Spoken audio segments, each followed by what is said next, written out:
we're talking about the situation going on with President Trump and China. I want to play this clip of President Trump, or President Xi, on the first night, the first opening banquet, talking about the Thucydides trap, and then I'm going to explain it on the other side. Let's go to that clip. The whole world is watching our meeting. Currently, transformation not seen in a century is accelerating across the globe, and the international situation is fluid and turbulent. The world has come to a new crossroads. Can China and the United States overcome the Thucydides trap and create a new paradigm of major country relations?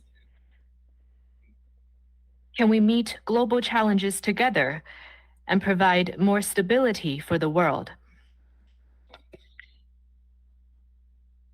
All right. Can we, in the All interests right, of the well-being of we're our gonna two cut out of peoples? that and talk about this idea of the Thucydides trap as a political theory. So the Thucydides trap comes from the Greek historian Thucydides, of course, and when he's talking about the Peloponnesian War, he would discuss the fact that the rise of Athens, essentially, and the fear that it instilled in Sparta. This idea that Athens would rise and displace Sparta as a regional power, or as at that time as they saw a global power, that led inevitably towards war. And this tends to happen whenever you have an established power and a rising power coming behind it with the idea of displacing it.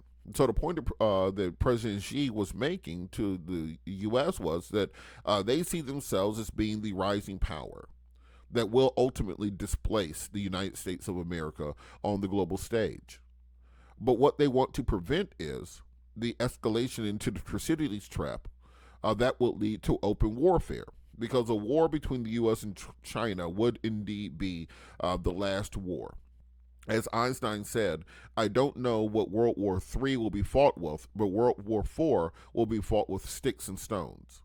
Essentially, a war between the U.S. and China would be global destruction. It would not be a conventional war. Somebody is going to pop up a nuke at some point in time, which will result in mutually assured destruction. You'll have the destruction of every major world capital in Europe, the Middle East, in Southeast Asia, United States. America is no longer safe behind our two oceans.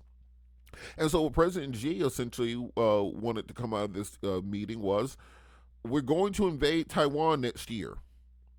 We have made no bones about it. There's no question about this. We are invading Taiwan next year.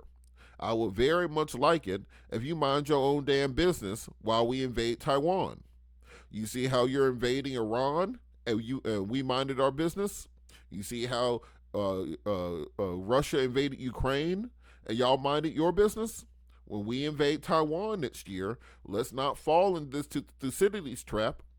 Let's not just make this the moment that our two nations and the two global ideologies go to war. Just let us have our island back, and we won't bomb the hell out of you.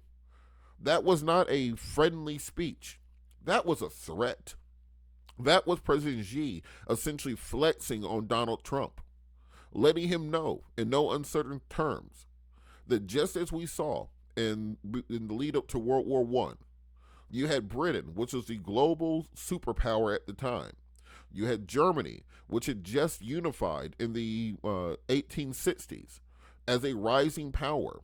The UK thought that very soon Germany would have a navy that could rival the British Royal Navy.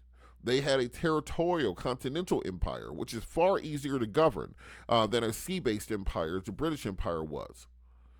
France was in decline.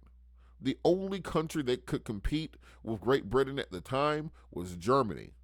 And after nearly 50 years of world war, between World War I and World War II and the preludes to such and the interceding periods, both of them ended up losing.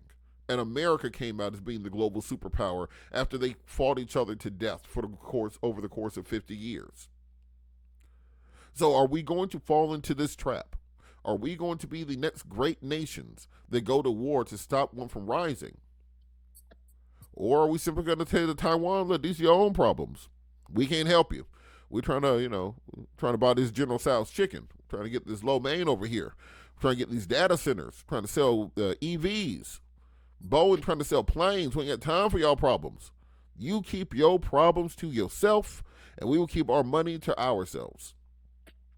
And the question is this what President Trump agreed to prevent us from falling into the Thucydides trap? We'll be back after the break.